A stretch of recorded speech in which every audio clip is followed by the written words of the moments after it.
മാധ്യമങ്ങളൊക്കെ ഇപ്പോ ഭരണകക്ഷി MLA നിരന്തരം ബോംബ് പൊട്ടിക്കുമ്പോൾ വലിയ പ്രാധാന്യം കൊടുക്കുന്നുണ്ട് എങ്കിൽ പോലും ഇതിനേക്കാൾ എത്രയോ ഗൗരവത്തിൽ ഇവിടെ അരുതാത്തത് നടന്നുകൊണ്ടിരിക്കുന്നു എന്ന്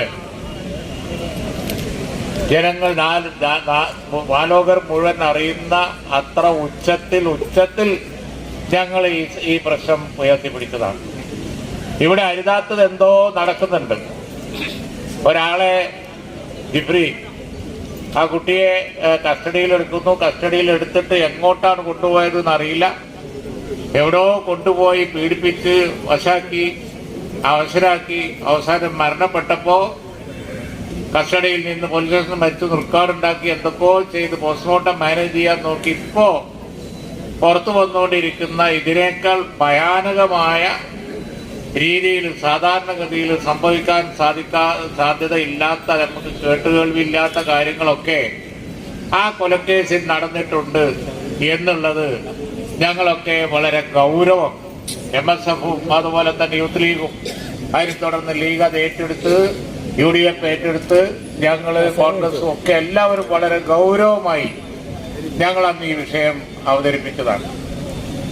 അന്ന് ആ വിഷയം അവതരിപ്പിച്ച് നിരന്തരമായി സമരം ചെയ്യുകയും ഈ SP-യെ അന്നത്തെ SP സുജിത്ദാസിനെ മാറ്റിയിട്ടല്ലാതെ ഞങ്ങൾ ഈ സമരം അവസാനിപ്പിക്കുകയില്ല എന്ന് പറയുകയും അതിനിടയ്ക്ക് നിയമസഭാ സമ്മേളനം വന്നപ്പോൾ ഞാനിപ്പോൾ ഓർമ്മ പുതുക്കുകയായിരുന്നു MLA-മാരോട് സംസാരിച്ചിട്ട്. ആ വിഷയം ഞാൻ നിയമസഭയിൽ ഉന്നയിച്ച് MLA-മാർ ഞങ്ങളെല്ലാവരും കൂടി മുഖ്യമന്ത്രിയെ പോയി കണ്ടു.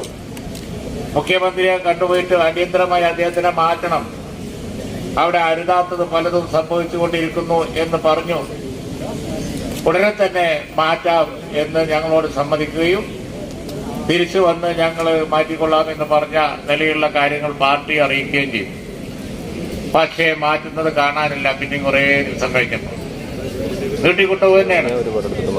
അങ്ങനെ വന്നപ്പോഴാണ് ഇതുപോലെ നീട്ടി കൊണ്ടുപോയി അവസാനം ഞാൻ അഭിമാനത്തോടു കൂടി പറയുന്നു, ഇന്ത്യൻ യൂണിയൻ മുസ്ലിം ലീഗിന്റെ ആ സമരവും മധ്യസാരത്തിന്റെ പുറത്ത് SPF-നെ മാറ്റേണ്ടി വന്നു എന്നുള്ളത് ഒരു വസ്തുത.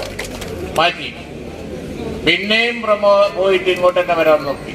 ഇപ്പൊ രണ്ടാമത് നമ്മൾ സമരം തുടങ്ങുമെന്ന് പറഞ്ഞപ്പോ പിന്നെ ഏതായാലും ഇവിടുന്ന് പോയി.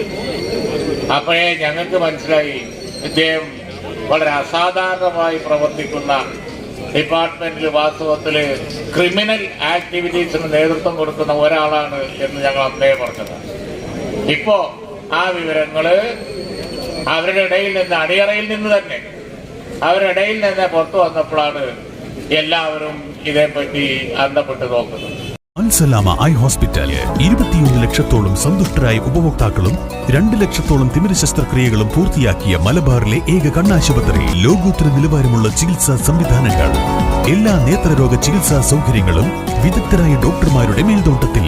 Al Salama eye hospital, hospital road, Perinthalmanna.